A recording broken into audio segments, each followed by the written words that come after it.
The chamber was larger than anything humans had ever built. A vast sphere of crystalline walls that stretched 4 kilometers in every direction, and at its center floated the representatives of 200 civilized species, who had ruled the galaxy for longer than human history could measure. Sarah Chen stood on the platform designated for Earth's delegation, her hands gripping the edges of the podium hard enough to make her knuckles white, and around her the 3 other members of humanity's first real diplomatic mission waited in silence while the Council's attention slowly, dismissively, turned toward them above them. The Voxstar ambassador hovered in a containment field, its crystalline body refracting light into rainbow patterns that spelled words in a language Earth's computers could barely translate. And to the left, the ethereal collective swirled in their gas form, thinking thoughts that took minutes to complete while entire civilizations rose and fell in the spaces between their considerations. The Council recognizes the provisional member from Sal 3.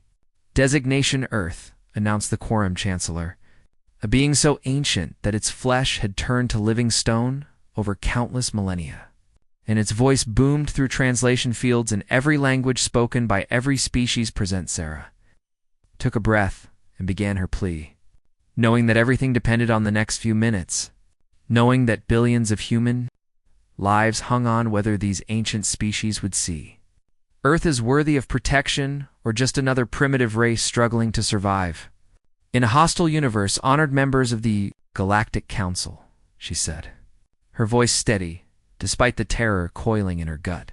Earth comes before you today to request immediate intervention under Article 12 of the Treaty of Civilized Worlds, the article that guarantees protection to all member species from acts of unprovoked aggression and systematic violence.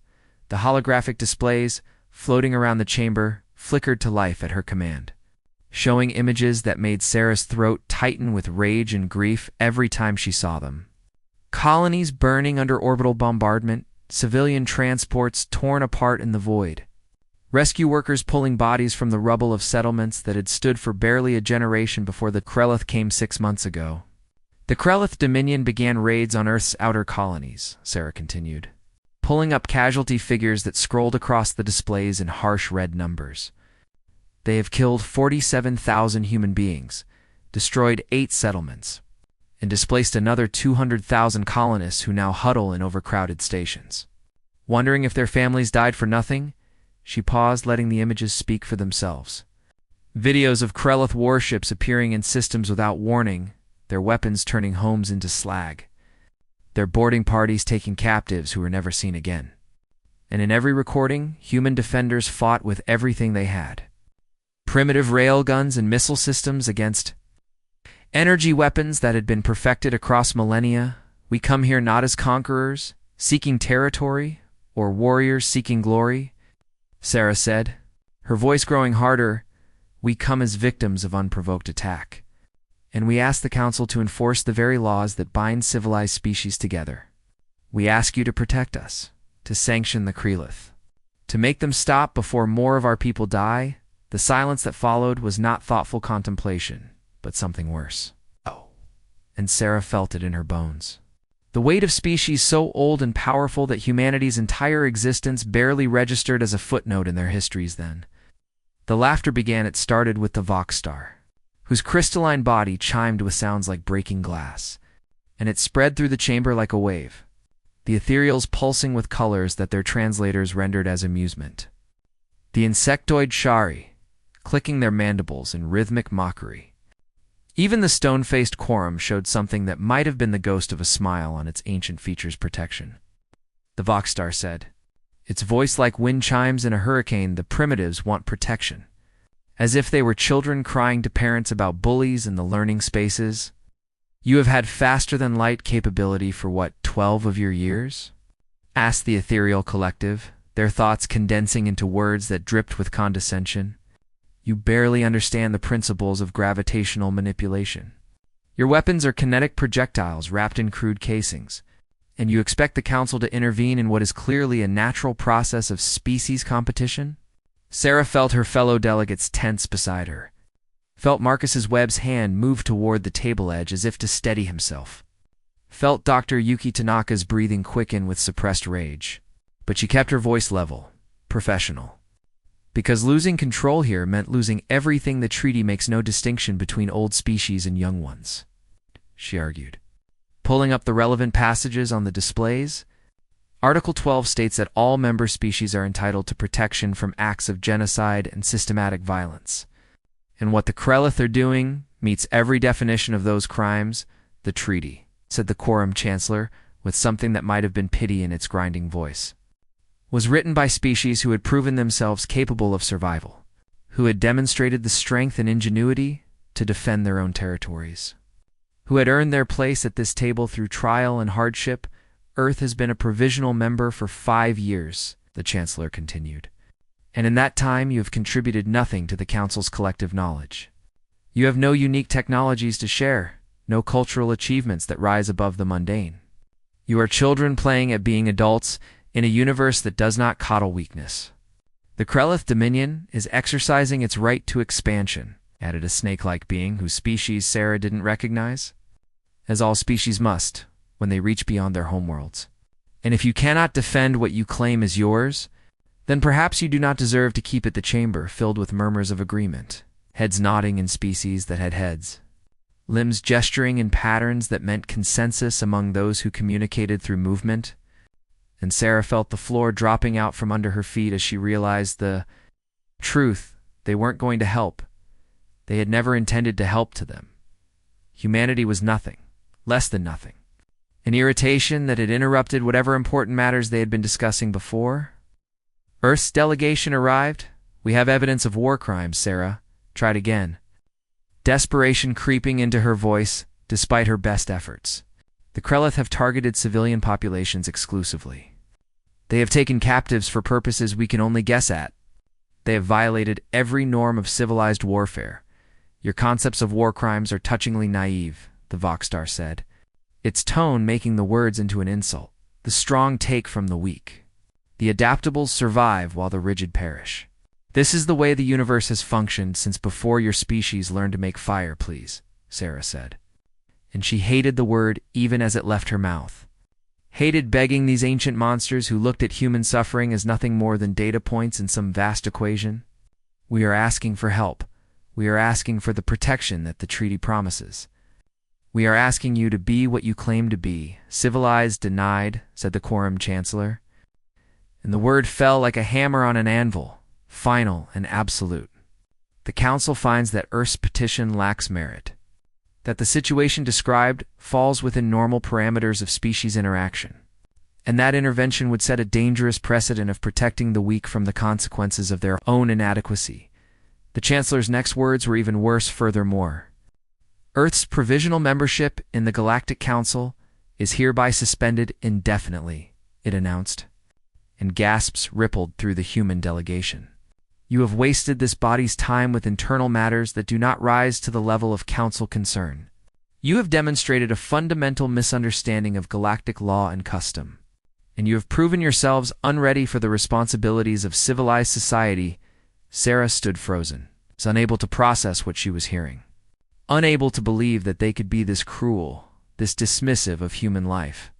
And around her, the council members were already turning away, their attention shifting to other matters as if Earth had ceased to exist. You will regret this, Sarah said, her voice low and hard, carrying across the chamber through some trick of the acoustic systems. You will regret turning your backs on us when we needed you most. We will remember this moment. We will remember every face in this chamber. And we will remember that when humanity cried out for help. The civilized galaxy laughed. The ethereal collective pulsed with amusement. Will you now? It said, its thoughts lazy and unconcerned. How terrifying the primitives will remember us. Perhaps you will write stern letters of complaint or compose angry poetry about the injustice of the universe. You should have stayed in your home system, the Voxstar added, its crystalline body chiming with what might have been genuine advice buried under layers of contempt. The galaxy is not kind to species who reach for the stars before they are ready. The Krellith will teach you this lesson, and if any of you survive, perhaps you will thank them for it. The platform beneath Earth's delegation began to descend. The Council's way of showing that the audience was over? That humanity's brief moment of relevance had passed, and as they sank toward the exit portal, Lieutenant Marcus Freeman watched the sky burn through the cracked visor of his helmet. His rifle empty, his squad dead, and somewhere in orbit above the colony world of New Haven, the Krellith warships were methodically turning everything humans had built here into molten glass, and Ash the attack had come without warning, as they always did. Translation signatures appearing at the edge of the system, followed by those sleek Predator ships that moved faster than anything Earth's Navy could field.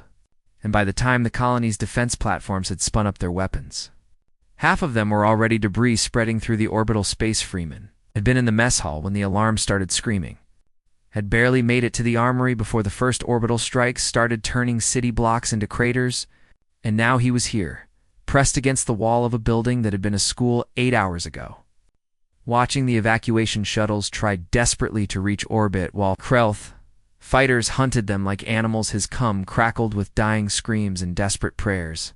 Voices of Marines he had trained with, fought beside, considered family, and one by one, those voices cut off as the Krellith found them, pinned them down, eliminated them with the casual efficiency of exterminators dealing with vermin. All units, fall back to evacuation point Delta, came the commander's voice, distorted by static and what might have been pain.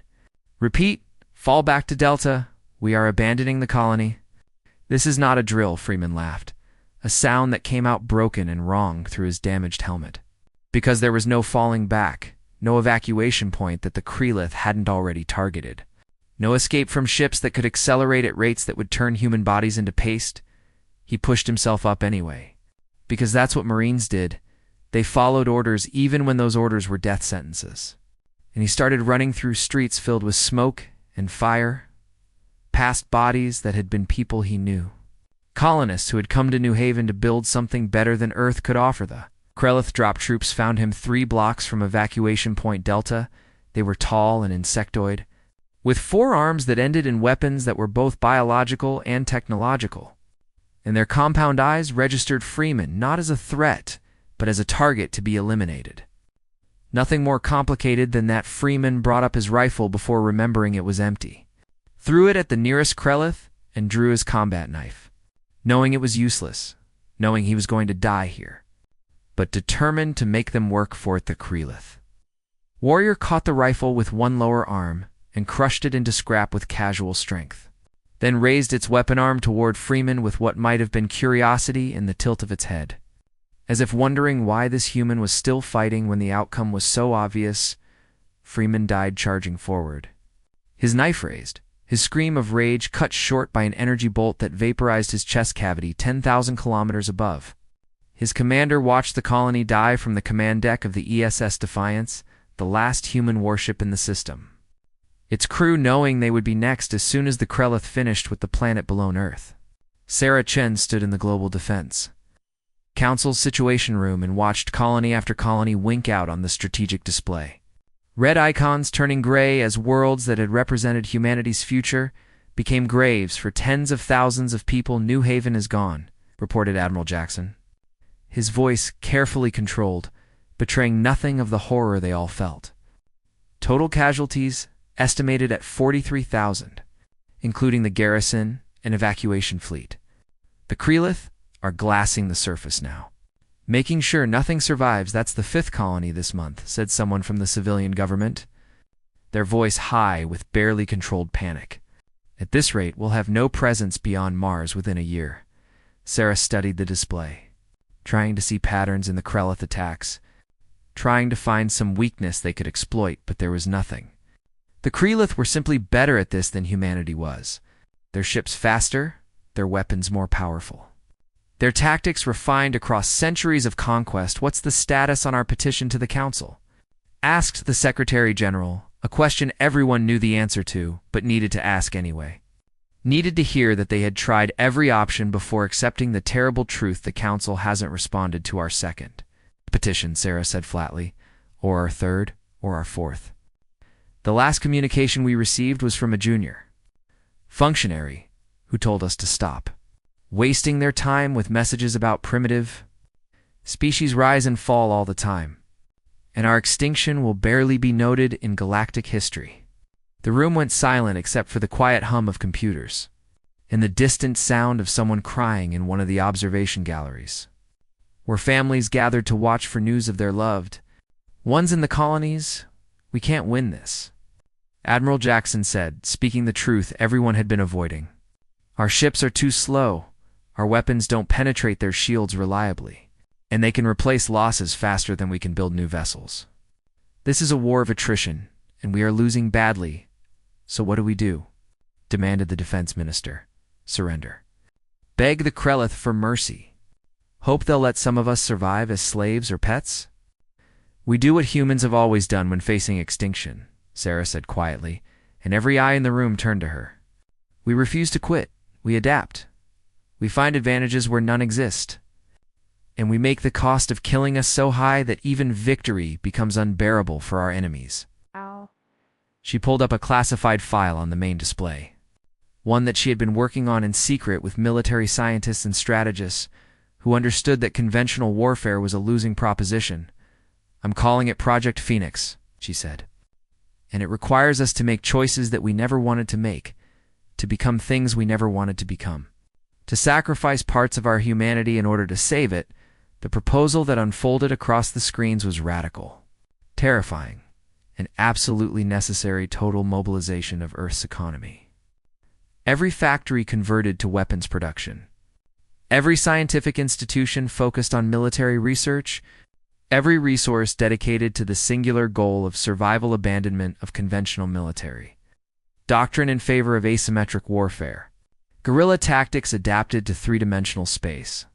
Strategies that didn't try to match Krellith's strength, but exploited their assumptions about how civilized species fought development of weapons that violated every treaty humanity had signed with itself, artificial intelligence systems with no safeguards, biological agents designed to target Krellith's biology, kinetic weapons that could sterilize planets, anything and everything that might give them an edge restructuring of society itself, the elimination of the distinction between civilian and military, the conversion of every human being into a potential soldier or support worker. The acceptance that comfort and freedom were luxuries they could no longer afford. "This is madness," someone said. "We would be turning ourselves into monsters. The Krellith already think we're animals," Sarah replied, her voice hard. "The Council thinks we're primitives not worthy of protection. So let's prove them right. Let's be the monsters that prey on monsters. The primitives who refuse to die quietly? What about our colonies?" Admiral Jackson asked the people still out there, still fighting, still hoping we'll save them. Sarah felt the weight of that question like a physical blow. Because she knew the answer and hated it. "We evacuate who we can," she said. "And we abandon the rest. We pull back to Sol System. We fortify Earth and Mars and the inner worlds. And we let the Krellith think they've won." "That's 12 colonies, the Secretary General said. "Nearly 1 million people. It's 12 colonies we can't defend," Sarah countered. 12 million people we can't save with the resources we have now. But if we consolidate, if we buy ourselves time to rebuild and rearm with new technologies, then maybe we can save the 8 billion people on Earth." The arguments went on for hours. Moral objections and practical concerns. People who couldn't accept abandoning colonists, and people who couldn't accept turning humanity into a militarized nightmare. But in the end, the numbers didn't lie. Humanity was losing. Colonies were falling, and every day they debated was another day closer to extinction. The vote was close, but decisive. And Project Phoenix received authorization with full emergency powers, granted to a military-civilian council that would have authority over every aspect of human civilization. Sarah Chen became one of 3 people on that council, along with Admiral Jackson and Dr. Elizabeth Park, a quantum physicist who had already begun designing weapons that made Terra's skin crawl. Just reading the specifications, the announcement went out to Earth and all remaining colonies simultaneously. Delivered by the Secretary General with Sarah standing behind him, her face visible to billions of people who were about to learn that their comfortable lives were over citizens of Earth and her colonies. The Secretary General began. "I will not lie to you about the severity of our situation. We are at war with an enemy we cannot defeat using conventional methods. The Galactic Council has abandoned us, and if we do not change fundamentally as a species, we will be extinct within 5 years. The images of burning colonies played across every screen on Earth. New Haven and Darwin Station and Proxima Settlement. Names that had meant hope turned into monuments to the dead. The Krellith raiding fleet emerged from faster-than-light travel at the edge of what had once been human space. 3 warships hunting for any remaining colonies worth looting. And they found nothing but silence and empty orbital infrastructure that had been stripped down to bare. Metal, another dead system, Commander the Ixchel reported to the fleet captain, his mandibles clicking with disappointment. The humans have abandoned everything beyond their inner worlds. There's nothing here worth taking. Mark it on the charts and move to the next system, the captain ordered. Already bored with what had become a routine sweep, the Dominion wants confirmation that the primitives have been properly contained. The fleet began charging their translation drives, preparing to jump to the next empty system on their patrol route. And that's when the first missile struck. Hit came from nowhere. No engine signature, no energy readings. Just suddenly there in the space where the middle warship had been, and the explosion was wrong. Not the clean destruction of conventional weapons, but something that tore at reality itself. A blast that left a wound in space that swallowed the ship and everything around it. Contact, screamed the sensor operator. But there was nothing to contact. No ships on their screens. No signatures their systems could identify.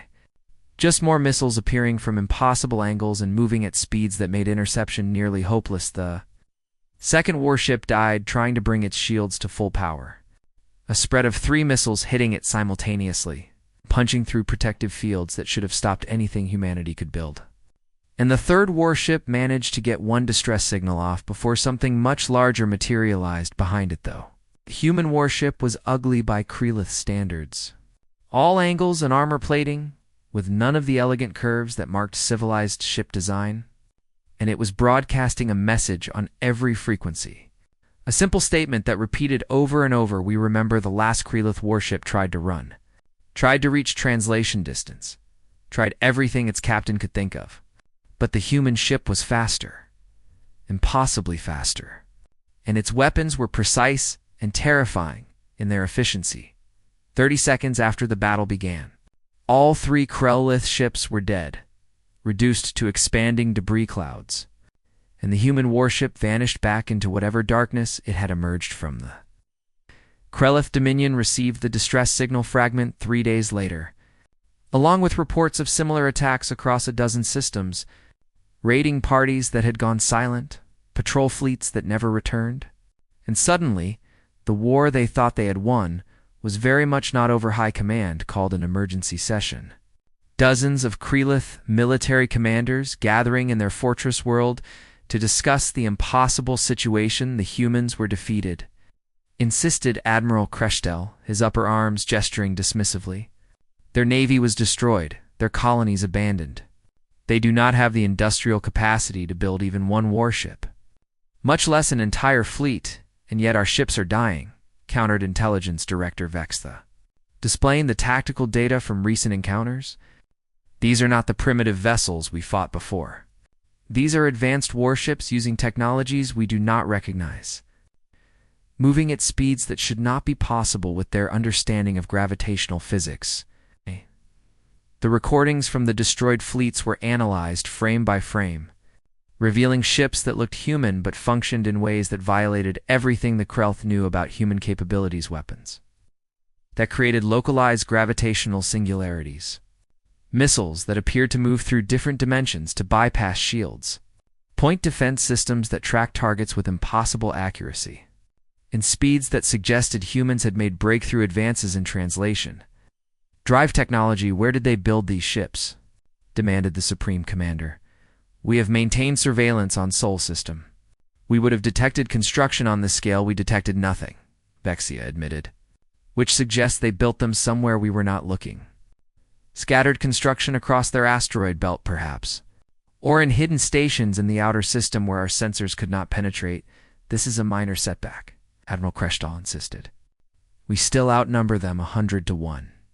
We have the resources of 6 conquered species supporting our military. They are still primitives playing at war. The Supreme Commander was about to agree when the alarm started. Emergency signals from the outer system defenses. And the holographic display shifted to show something impossibly. Human fleet had just translated into Krellith home system space, not a raiding party or a scouting force, but a full battle fleet, dozens of warships arranged in formations that suggested they had been planning this attack for months. And they were broadcasting that same message on every frequency we remember.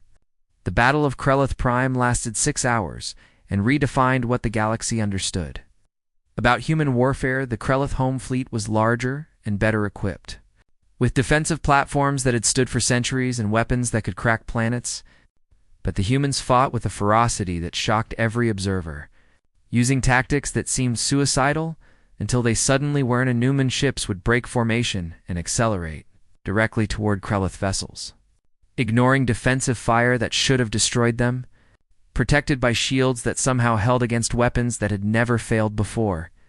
And at the last moment, they would unleash barrages at point-blank range that overwhelmed even military-grade defensive systems. When Krellith ships tried to maintain distance, human vessels would launch those impossible missiles that bent space to reach their targets, or deploy drone swarms that operated with a coordination that suggested artificial intelligence far beyond what civilized species considered. Sci-Fand when human ships were damaged beyond repair. They didn't retreat or try to save their crews. They accelerated toward the nearest Krellith vessel and detonated their reactors, turning themselves into bombs that took enemy warships with them. Admiral Sarah Chen, who had stopped being Director Chen the day she put on a military uniform, commanded the human fleet from the bridge of the ESS Retribution, and she felt nothing but cold satisfaction as Krellith's ships died on her tactical display. All vessels, maintain assault formation, she ordered, her voice carrying across the fleet communication network. Target their orbital defense platforms. I want those stations offline within the hour, Admiral. The Krellith are pulling back to protect their homeworld, reported her tactical officer. They're forming a defensive sphere around the planet, good, Sarah said. That means they're scared. Continue the attack. Show them what it feels like to watch their world burn. The human fleet pressed forward, their weapons systematically destroying defense platforms that had protected Krellith Prime for 1,000 years. And on the planet below, billions of Krellith citizens looked up at the sky and saw their own ships dying in orbit. Sarah could have ordered her fleet to glass the planet, to use the weapons humans had developed specifically for that purpose, to turn Krellith Prime into the same kind of molten wasteland they had made of New Haven and Darwin Station, which did in all ships. Cease fire on civilian targets, she ordered, watching the confusion ripple through her command staff. Restrict weapons to military installations and infrastructure. Let the civilians live, Admiral. Her first officer questioned. Our orders were to inflict maximum damage. Our orders were to send a message, Sarah corrected. And the message is not that we want genocide. It's that we could commit genocide if we wanted to. Make sure the Krellith understand the difference. The human fleet withdrew after destroying 70% of Krellith's orbital defenses and most of their military shipyards, leaving the planet intact but helpless. And as they translated out of the system, Sarah recorded a message addressed directly to the Krellith Supreme Commander. You attacked us because you thought we were weak, she said, her face cold and hard on the recording. You killed our people because you thought we couldn't stop you. You continued your raids because you thought we would break. You were wrong about all of it. This is what humanity becomes when you give us no choice. Remember that the next time you consider attacking a species the galaxy calls primitive. The recording was broadcast across every Krellith communications network, played on their news channels, seen by their military and civilian populations alike. And the Krellith Dominion realized they were no longer the predators in this relationship. Attacks on human ships continued. But now it was the Krellith who were dying in disproportionate numbers, their raiding parties hunted down by human warships that seemed to appear from nowhere, their supply lines cut by guerrilla attacks that showed humans had learned to fight dirty and fight well. The galactic news networks, which had barely noticed humanity's fall, suddenly could not stop talking about humanity's rise. the Voxstar recorded analysis of human ship movements, trying to understand how primitives had developed translation technology that surpassed their own. Ethereals debated whether humanity represented an evolution in warfare or a dangerous regression to barbarism. The quorum studied tactical recordings and revised their threat assessments, moving humanity from primitive nuisance to potential existential danger. The Galactic Council chambers looked exactly the same as they had 6 years ago, when Sarah Chen had stood here and begged for help, but everything else had changed in ways the ancient species gathered here were still struggling to understand. Sarah walked across the same platform.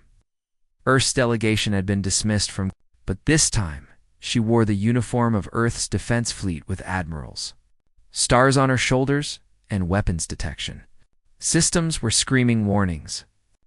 About the security detail that accompanied her behind her walked Commander James Rodriguez, who had survived the fall of 2 colonies and the Battle of Proxima, and Dr. Elizabeth Park, whose quantum weapons had changed the balance of galactic power, and both of them carried the same cold confidence that Sarah radiated like Armitha.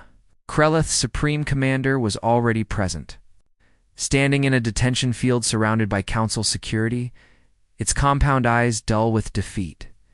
Its forearms bound in energy shackles that prevented any movement. It was a prisoner, brought here by human warships to face judgment by the same council that had enabled its aggression. The council recognizes Admiral Sarah Chen of Earth, announced the Quorum Chancellor, and there was no condescension in its grinding voice now, only a wariness that came from watching impossible things become real. You have requested this emergency session to present terms regarding the Krelith situation. Terms, Sarah repeated, letting the word hang in the air between them. That's an interesting way to describe unconditional surrender. But yes, Chancellor, I have terms. The holographic displays flickered to life, showing images that made even the ancient species in the chamber react with shock. Recordings of human fleets striking Krelith military installations across 36 systems. Cities left intact, but every weapon factory reduced to slag, orbital defenses shattered, and warships fleeing before an enemy they could no longer hope to defeat. Over the past 3 years, humanity has conducted military operations that resulted in the complete destruction of the Krelith Dominion's offensive capability, Sarah stated, her voice carrying across the chamber with cold precision. We have disabled their translation shipyards, destroyed their weapons development facilities, and reduced their navy to less than 10% of pre-war strength. This is an outrage. The Voxstar representative interrupted, its crystalline body flashing with agitation. You attacked a sovereign species without council approval. You have violated every treaty governing warfare between civilized species. Sarah turned to face the Voxstar directly, and her smile was not pleasant. We attacked a species that was attempting genocide against us, she said. And we did it without council approval because the council told us to adapt or perish. Well, we adapted. We learned to fight your civilized wars with uncivilized efficiency. You were told to defend yourselves, not to launch offensive campaigns, the ethereal collective responded, their thoughts condensing into words that carried traces of actual concern. You have become aggressors, warmongers. Exactly the kind of primitive species we feared you might be. We became what we needed to become to survive, Sarah countered, pulling up casualty figures that scrolled across the displays in harsh columns. The Krelith killed 400,000 humans before we stopped them. 400,000 civilians who died while the council debated whether our extinction was worth noticing. She let that number sink in, watching the assembled species process the scale of what their indifference had cost. But we're not here to debate the past. We're here to present the terms of Krelith surrender, and to discuss humanity's future relationship with this council.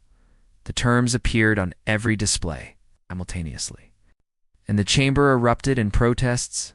Complete demilitarization of the Krelith Dominion, permanent monitoring by human observers, reparations to be paid over 50 years, territory ceded to create buffer zones, and war crimes trials for military commanders who had ordered attacks on civilian populations. These terms are absurd. The Krelith Supreme Commander spoke for the first time, its voice translator rendering its clicks and whistles into galactic standard. You are demanding we dismantle our entire military structure, that we accept permanent occupation, that we impoverish our people for generations. Yes, Sarah agreed simply. Those are exactly the terms we're demanding. And they're far more generous than what you offered humanity, which was extinction. The Council cannot allow this, the Quorum Chancellor stated. These terms would reduce the Krelith to a client state, would establish a precedent of species being subjected to permanent occupation and economic exploitation. Then the Council should have established a precedent of protecting younger species from aggression. Sarah replied, her voice hardening. You had your chance to enforce civilized norms. You chose mockery instead. So now humanity will enforce our own norms.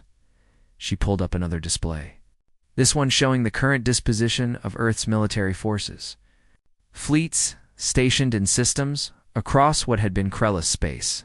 Construction of new orbital defense platforms, and worst of all, deployment of weapon systems that made several council members visibly recoil. Are those planet killers? The Voxstar demanded. You have developed weapons capable of destroying inhabited worlds. We developed whatever weapons we needed to win, Sarah confirmed. And yes, we have the capability to sterilize planets if necessary. We won't use them against civilian populations. But we want the galaxy to understand that we could, if we chose to. This is exactly why primitive species should not be allowed military autonomy, the Ethereal Collective stated, their colors shifting to patterns that indicated deep concern. You have no understanding of the restraints that keep galactic civilization from descending into total warfare. We understand restraint perfectly, Sarah said coldly. We showed restraint when we could have glassed Kralith Prime but left their civilians alive. We showed restraint when we could have enslaved their population, but chose reparations instead. What we don't have is trust in a council that abandoned us to die. The debate that followed was intense, with multiple species arguing simultaneously about legal precedents and military doctrine and the danger of allowing humans to set terms for another species. The Quorum Chancellor called for order, its voice booming across the chamber. The Council must vote on whether to accept humanity's terms or to intervene militarily to prevent this precedent from being established, it announced. Those who support intervention should understand that it would mean war with Earth. The silence that followed was profound. Before you vote, Sarah said quietly, I want the Council to understand something about humanity. Something you should have learned 6 years ago when you laughed at our plea for help. She pulled up recordings from the war. Battles where human ships had fought against impossible odds. Captains who had deliberately rammed their vessels into enemy warships when weapons failed. Marines who had held positions knowing they would die. To buy time for civilians to evacuate, we are not the most advanced species, Sarah continued. We don't have the oldest civilization or the deepest philosophical traditions, but we have something you ancient species have forgotten. We remember what it means to fight for survival. The recordings shifted to show Earth's transformation. Factories running 24 hours, producing weapons. Children being taught mathematics through ballistics calculations. Elderly citizens working in hydroponics facilities to keep the war economy fed. Every human alive today has sacrificed for this war, Sarah said. We have turned our entire civilization into a weapon. And we did it because you gave us no choice. You told us to adapt or perish. And we chose to adapt in ways that terrify you. She locked eyes with the Quorum Chancellor across the vast chamber. So vote for intervention, if you must.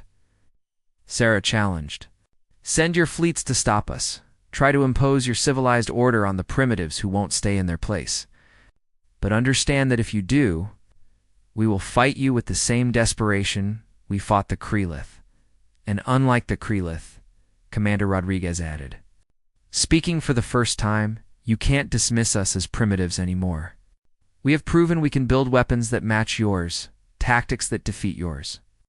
And we have the will to use both without hesitation. You would make war on the entire Galactic Council? The Voxstar asked, its tone suggesting it thought this was an empty threat. You would fight 200 species simultaneously? We would lose, Sarah admitted, but we would make you bleed for every system, every planet, every orbital station, and when you finally defeated us, You would have spent so many resources that your economies would collapse, your populations would revolt, and your precious galactic order would shatter. She let that sink in before continuing, or you could accept our terms. Allow the Krelith to pay for their crimes, and acknowledge that humanity has earned a place at this table, not through your charity, but through our strength.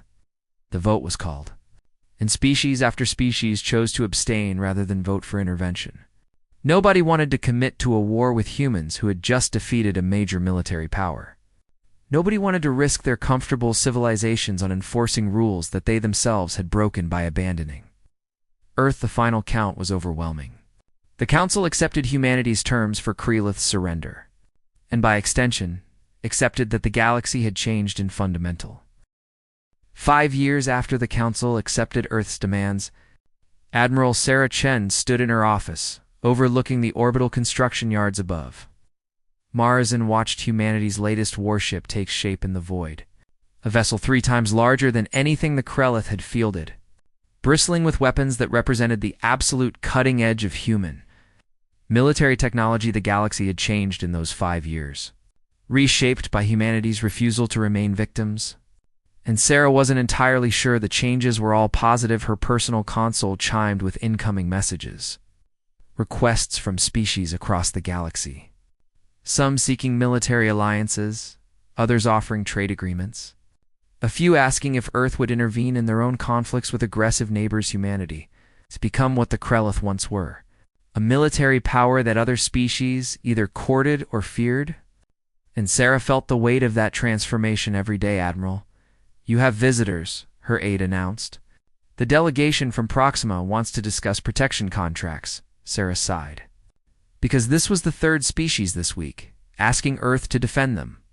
Young civilizations that looked at humanity's military and saw salvation from threats they couldn't handle alone. She had started saying yes to these requests. Now had defense treaties with 17 species, military advisors stationed on 40 worlds, and a growing network of alliances that made the Galactic Council increasingly nervous. "Send them in," Sarah said, straightening her uniform, preparing to play the role of protector that the Council had refused to fill. The Proxima delegation was led by Ambassador Trell, a small feathered being whose species had barely achieved faster-than-light travel. When a larger neighbor started making territorial claims, Admiral Chentrell began, their translator rendering nervous chirps into galactic standard. "My government has authorized me to request Earth's protection under the terms you've extended to other developing species." Sarah studied the intelligence reports on Proxima's situation, seeing the same pattern that had played out with humanity. A young species facing aggression from established powers, and a galactic council that couldn't be bothered to intervene. "What does Proxima offer in exchange?" Sarah asked. "Because humanity had learned that nothing in the galaxy came free, we have substantial deposits of rare minerals," Trell explained, pulling up resource surveys. "Our location would be strategically valuable for any species seeking to extend influence in the outer spiral arm." It was transactional, calculated, exactly the kind of relationship that Sarah would have found distasteful 6 years ago. But 6 years of war had taught her that idealism didn't stop raiders from burning colonies. "Earth accepts," Sarah said, watching relief wash over the Proxima delegation. "We'll station a destroyer in your system and provide military training for your defense forces. In exchange for mining rights and basing privileges." After the delegation left, Commander Rodriguez entered the office, carrying reports that Sarah knew she wouldn't like. "The Council has filed another protest," he said, dropping the datapad on her desk. "They're claiming we're building an empire, that we're using military force to coerce younger species into unequal treaties." "Are we?" Sarah asked, genuinely unsure of the answer. Rodriguez considered the question carefully. "We're doing what they did," he said finally. "Building alliances, projecting power, using our military strength to advance our interests. The only difference is we're not pretending it's altruism." Sarah picked up the datapad, reading through the Council's complaints, accusations that humanity had become a destabilizing force, that our weapons development was spiraling into an arms race, that our willingness to use military force was encouraging other species to solve problems through violence. "They're not entirely wrong," she admitted. We have changed. Maybe not for the better. The door opened again, and Dr. Elizabeth Park entered. Looking exhausted from another long shift in the weapons development laboratories, the new gravitational disruptors are ready for testing, Park reported. They're 3 times more powerful than the previous generation. Capable of cracking a planet's crust if we dial them up to maximum yield. Do we need weapons that powerful? Sarah asked. Knowing the answer, but needing to hear it, said aloud, the Voxstar are developing countermeasures to our current arsenal, Park explained. An intelligence suggests at least 6 other species are reverse engineering our technology. If we want to maintain our edge, we need to keep innovating. It was an arms race. Exactly what the Council feared. And humanity was leading it, because stopping meant accepting vulnerability. Sarah dismissed Park and Rodriguez. Needing time alone with thoughts that had been growing darker over the years, she pulled up old recordings. Videos from before the war, images of Earth as a peaceful world reaching for the stars with hope and wonder. And she barely recognized the civilization that had existed such a short time ago. The Earth of today was a fortress. Every citizen trained in basic combat. Every factory capable of converting to weapons production within hours. Every child growing up with the understanding that the galaxy was hostile and only strength. Guaranteed survival. They had saved themselves. But they had lost something essential in the process. Her console chimed again. This time with a priority message from Earth's surveillance network. Admiral, we have a situation, the watch commander reported. A new species has made first contact with the galactic community, and they're broadcasting distress signals. Sarah's blood went cold, because she knew what came next. What's their situation? She asked, pulling up the tactical feed. They're being raided by a species called the Morlocks, the commander explained. Systematic attacks on their colonies, civilian casualties in the thousands. They've petitioned the Galactic Council for protection, and the Council's response. They've scheduled a hearing in 6 weeks. 6 weeks. The same bureaucratic delay that had doomed humanity's colonies. The same indifference that had killed hundreds of thousands before Earth learned to fight back. Sarah could let it happen, could allow history to repeat itself. Could watch another species go through the same hell that had transformed humanity into something hard and dangerous. Or she could intervene, scramble the Third Fleet, Sarah ordered, making the decision that she knew would have consequences far beyond this single incident. Get me everything we have on the Morlocks. Their military strength, their territory, their vulnerabilities, Admiral. We don't have a defense treaty with this species, the commander objected. We have no legal authority to intervene in their conflict. We have the authority of being strong enough to do it anyway, Sarah replied. And we have the memory of what it felt like to beg for help that never came. The Third Fleet launched 6 hours later. 15 warships, carrying enough firepower to level continents. And they translated into the system where the new species was under attack. Morlocks raiders never knew what hit them. Human ships emerged from faster-than-light travel already firing. Their weapons precise and devastating.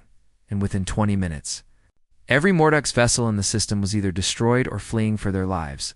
Sarah broadcast a message to the survivors, making sure they understood the new reality. Humanity's extending protection to this species, she stated, her image appearing on every Morlocks communication channel. Further attacks will be considered acts of war against Earth, and we will respond with overwhelming force. The Morlocks filed protests with the Galactic Council, claiming humanity had no right to interfere in their expansion. That the new species was fair game under traditional galactic law. The Council called an emergency session, demanding Sarah explain why Earth had violated another species' sovereignty. Sarah appeared before them again. 6 years after her last confrontation, and she was done being diplomatic. I intervened because that's what the Council should have done, she said bluntly. Because I remember standing here begging you to save my people. And I remember your laughter. You cannot appoint yourself as the galaxy's protector, the Quorum Chancellor objected. That is the Council's role. Then do your role, Sarah challenged. Actually protect species instead of letting them die while you debate procedures. Actually enforce the laws you claim to value. Actually be the civilization you pretend to be. And if we refuse, the Voxstar asked, if we insist you respect our authority and our processes. Sarah smiled. And it was the same cold smile she had given the Krellith's Supreme Commander. Then humanity will continue protecting species on our own, she said. We will build our own network of alliances, our own system of mutual defense.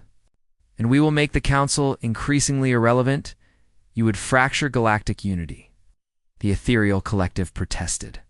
Create competing power blocks. Potentially start conflicts that could devastate civilized space. The galaxy is already fractured, Sarah countered. You just refuse to acknowledge it because admitting the truth would mean admitting you failed. She pulled up statistics showing Council response times to requests for aid, showing how species with resources and political influence got immediate attention while younger species were ignored.